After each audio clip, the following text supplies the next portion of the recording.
So, Lucio shirt, first of all. I actually get asked on enough occasions what my favorite Overwatch character is that I thought I should, just point that out. It's funny because I don't even really play Overwatch.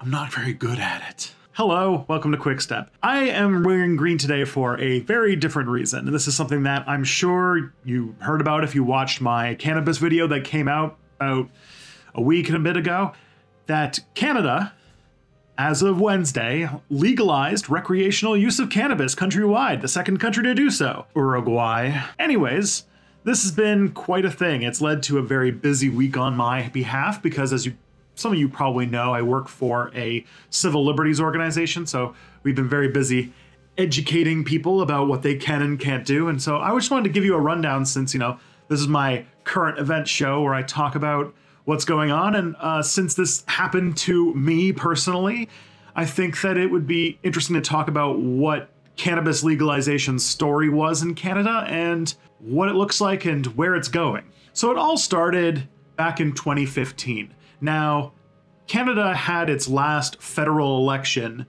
a year before all of the really nasty fash stuff started to go down in America. Anyways, it was really anyone's election for quite a long time.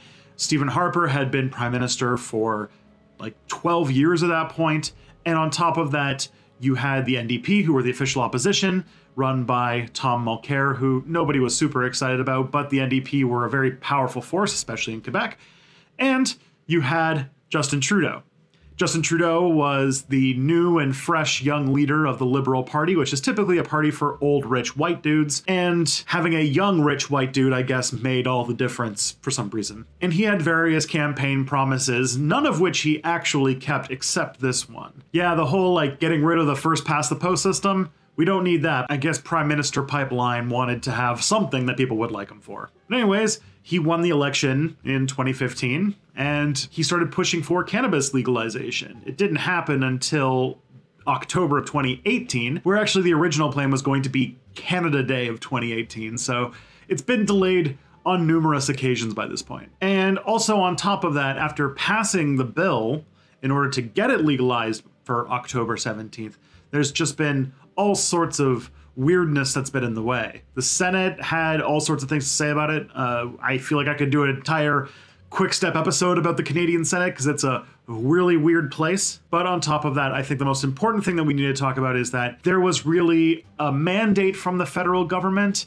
but as Canada is a bit of a confederacy, there was a lot of devolution, which means that in Canada that the provinces and the cities and the local communities have a lot more power than, say, in the United States. What this resulted in with cannabis legalization is that we have a regulatory regime. The list of what you can and can't do with cannabis is extraordinarily complicated and can be different province to province, city to city, and even borough to borough. For example, here in Ontario, you can smoke cannabis in public anywhere where you're allowed to smoke cigarettes. That's not true in, say, Calgary, Alberta, where you can't smoke cannabis in public at all.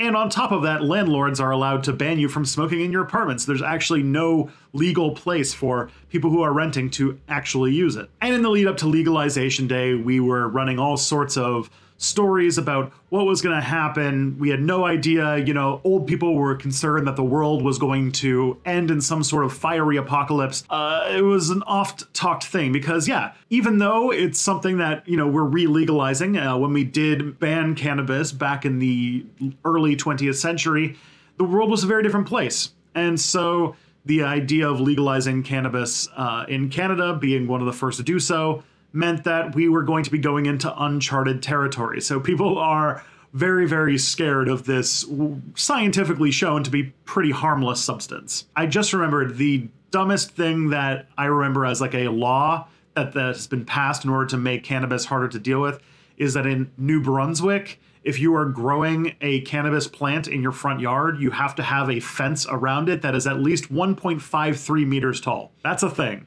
Anyways, legalization day happened on Wednesday and the world didn't end. People seemed pretty fine. There were countdown parties, things were nuts, There's all sorts of jokes because there was a major internet outage on Wednesday, so everyone joked that there was something causing that, you know. But as I was working on some Instagram videos for my work, I had been up on Tuesday night until 4 a.m., so I actually managed to check out cannabis legalization as it happened at midnight. Now in Ontario, there is actually no brick and mortar stores yet to buy cannabis, but they have set up a government store online in order to facilitate the purchasing of legal cannabis. And so, yeah, I think was like the 4,000th order on the website.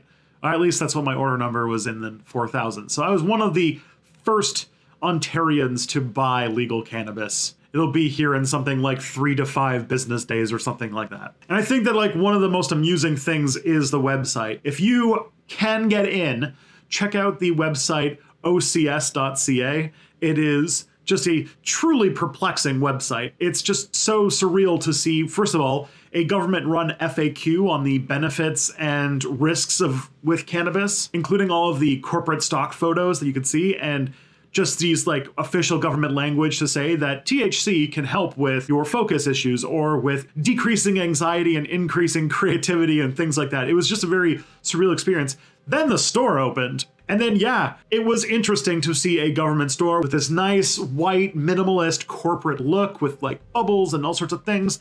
You know, a place where you would buy things from a government store. And the government website has different strands of cannabis. Actually, they have dozens of strands of cannabis that you can purchase, all listed with their THC content, their CBD content, like everything, like down to the T, like all is supposed to be very consistently authentic and all that kind of stuff. On top of that, there are great names like Buddha Kush, and it's great to see Buddha Kush for sale in a government store.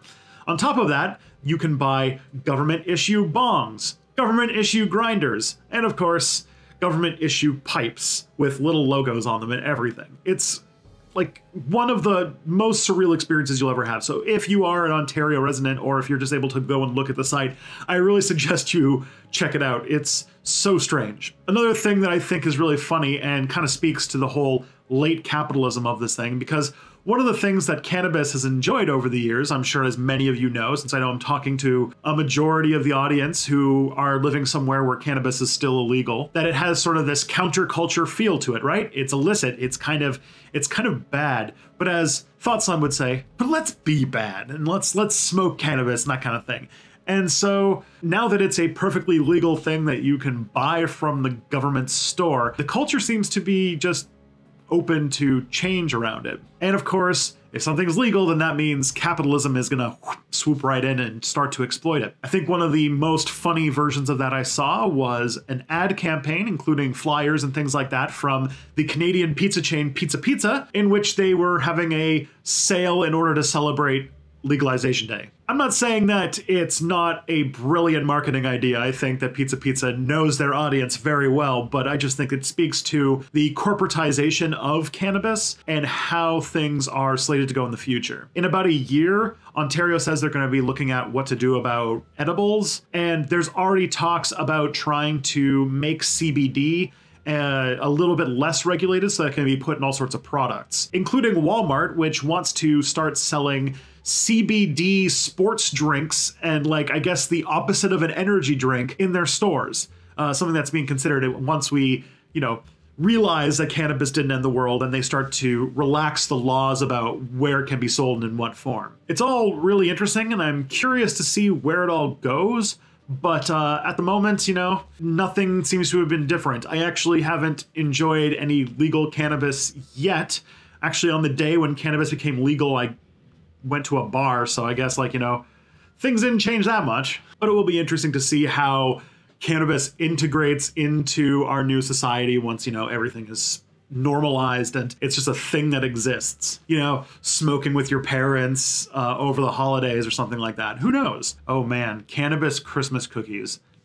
That's going to be a thing. That's going to be a thing. I do want to point you to some more interesting stuff. If you are a Canadian resident and are a little bit confused as to what the whole regulatory regime is going to be like, what you can and can't do now that cannabis is legal, I'm going to put in the cards, but also if you go to the description, you can find a playlist of videos that I made for my day job, in which you can hear a expert on this talk about what is and is not legal when it comes to cannabis. Because yeah, everything is really inconsistent and all over the place, which makes it difficult to figure out when you're committing a crime or not. And I imagine the police are either going to break the law and over-enforce rather than, you know, enforce less, because when have the police ever erred on the side of caution? Anyways, have an amazing day, and we'll see what we talk about next week. I was going to talk about Elizabeth Warren and the blood quantum thing, but then, you know, this is a little bit more close to home. Anyways, peace.